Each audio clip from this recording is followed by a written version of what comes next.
9편 다윗의 시. 하나님, 온 마음을 다해 감사하며 주께서 행하신 놀라운 일들을 책에 기록합니다. 내가 기쁨에 겨워 휘파람 불고 즐거워 펄쩍펄쩍 뜁니다. 지극히 높으신 하나님, 주님을 노래합니다. 내 원수들이 꽁무니를 빼던 그날, 저들은 주님 앞에 비틀거리며 고꾸라졌습니다. 주께서 모든 일을 바로잡으셨고 내가 필요로 할 때 곁에 계시며 변호해 주셨습니다.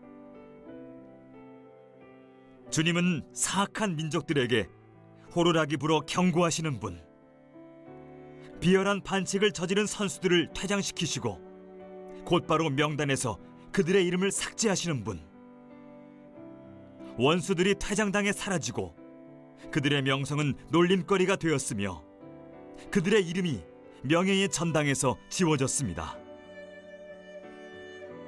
하나님께서는 중심을 잡으시고 세상의 혼란을 살피시며 바로잡으시는 분, 땅에 사는 우리에게 무엇이 알맞은지 정하시고 각 사람에게 합당한 상을 주시는 분,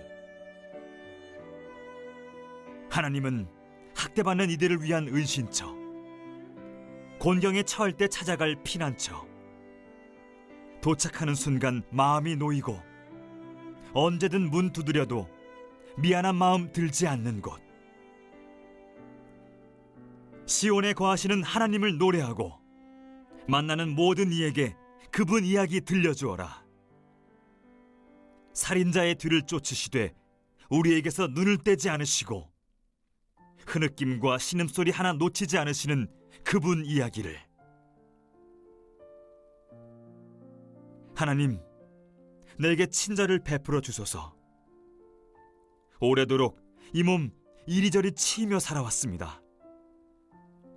죽음의 문턱에서 나를 이끌어 주셨으니 내가 찬양의 노래를 짓겠습니다. 대로변과 번화가에서 거리 집회를 열겠습니다. 내가 찬양을 이끌 때 구원의 노래 사방에 울려 퍼질 것입니다. 저 악한 나라들, 자기들이 놓은 덫에 걸리고 자기들이 친 그물에 발이 엉켰구나.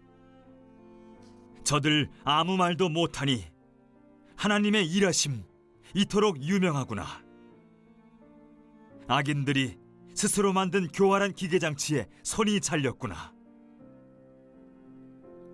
악인들이 손에 쥔 것은 지옥행 편도 승차권. 가난한 이들 더 이상 이름 없는 자로 살지 않고 비천한 이들 더 이상 수치를 당하지 않으리라. 하나님, 일어나소서. 악인들의 헛된 교만이 넌널이 나지 않으신지요? 저 허세를 까발려 주소서. 하나님, 저들을 떨게 하소서. 저들이 얼마나 어리석은지 드러내 보이소서.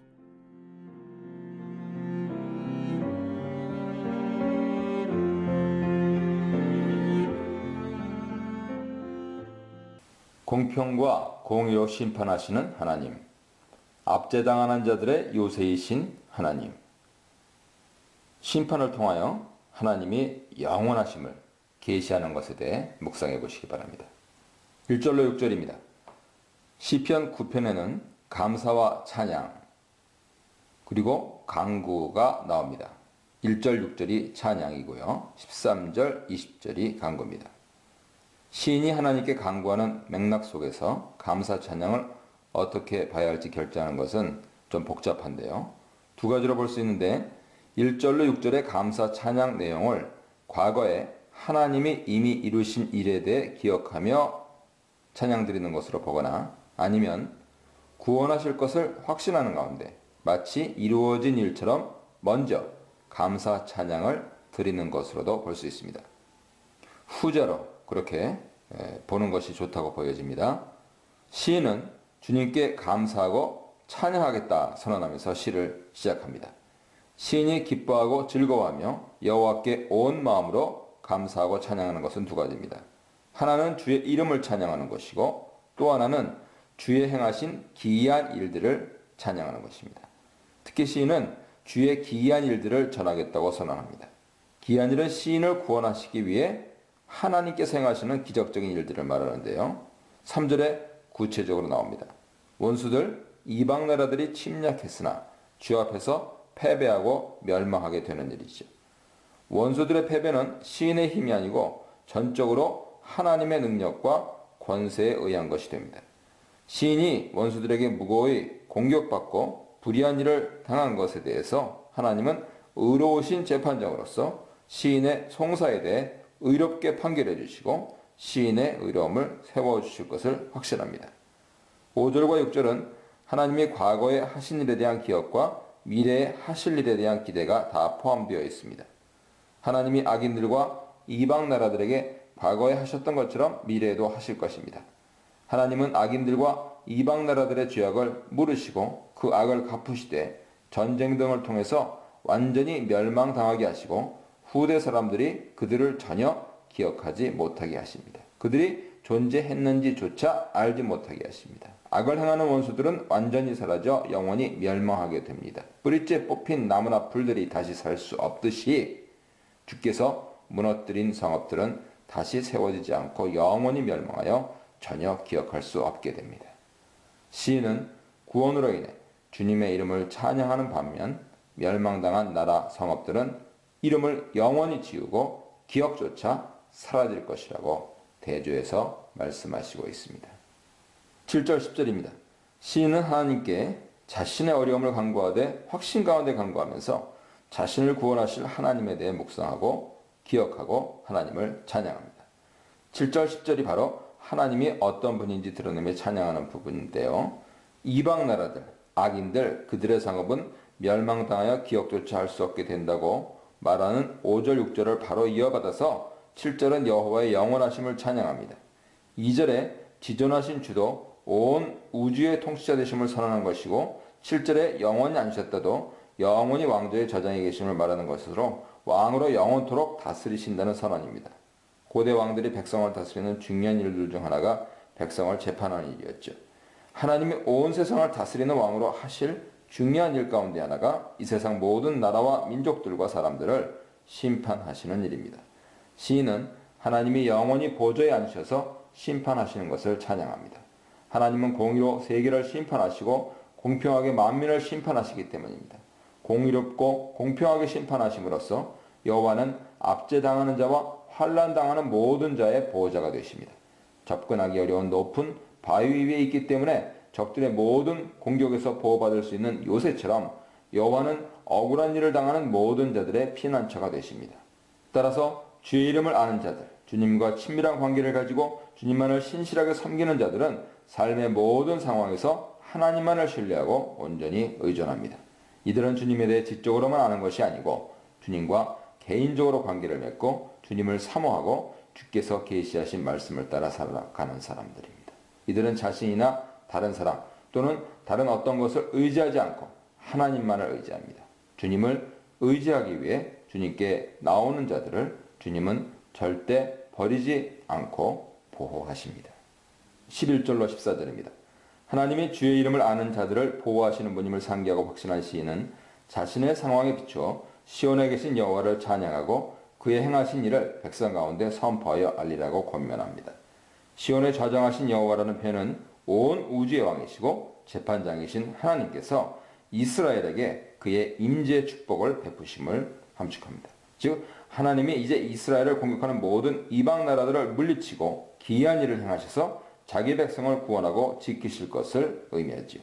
시인은 하나님이 행하실 일을 다시 한번 확신하고 백성들에게 선포하며 찬송할 것을 권면합니다. 시인은 이방 나라들이 폭력을 행하여서 자신을 상하게 한 악행에 대해 하나님이 심판하시고 보응하실 것이라고 선언합니다. 나아가 자신의 힘으로는 도저히 이방 나라들을 감당할 수 없어서 주님을 온전히 의지하는 가난한 자신의 부르짖음을 하나님이 잊지 않으실 것을 확신합니다. 이 확신 속에서 시인은 하나님께 은혜 베풀어 주시기를 간구하죠. 시인이 사망의 문에서 일으키시는 주를 부르는데 시인은 주께서 구원해 주실 때 딸 시온의 문에서 주를 기뻐하며 찬송하겠다고 합니다. 딸 시온의 문은 13절에 사망의 문과 대조되면서 아울러 11절에 시온에 계신 여호와와 연결시켜 시온의 문이 바로 생명의 영역으로 들어가는 문을 의미하고 따라서 생명의 건진 그리고 구원을 의미한다 해석할 수 있겠습니다. 15절로 20절입니다. 이제 시인은 확신에 차서 열방의 심판을 선언합니다. 여호와께서 심판하심으로 이방 나라들이 자기가 판 함정에 빠지고 자기가 숨긴 그물에 빠졌습니다. 악을 행한 자에게 악이 돌아간 것이죠. 이 일로 인해서 하나님이 의로운 재판장이심을 모든 이방 나라들이 알게 되었습니다. 악인들과 하나님을 잊어버린 모든 이방 나라들이 다 스올, 즉 죽음의 영역에 떨어질 것입니다. 이것이 하나님의 의로운 심판의 결과입니다. 악인의 심판과 함께 의인의 구원은 동전의 양면 같습니다. 시인은 끝으로 다시 한번 하나님께서 하나님만을 의지하는 궁핍한 자, 곧 가난한 자들을 잊지 않으시고 멸망시키지 않으실 것을 신뢰하며 선언합니다. 궁핍한 자와 가난한 자는 하나님 외에는 도울 자가 없어서 철저하게 주님만을 의지하면서 신뢰하는 자들을 의미하는 은유적 표현이죠. 하나님의 구원 대상은 하나님만을 의지하고 신뢰하는 자들, 곧 하나님을 피난처로 삼는 자들입니다. 이러한 확신과 소망 가운데 시인은 악한 자들과 이방 나라들이 승리를 얻지 못하고 심판을 받게 해달라고 간구합니다. 심판을 통하여서 하나님은 영원한 의로우신 재판장이시나 그들은 한낱 건불 인간일 뿐, 연약하고 유한한 존재일 뿐이라는 것을 알게 해달라고 간구하는 것이죠. 심판은 하나님을 하나님으로, 인간을 인간으로 드러내는 하나님의 역사입니다.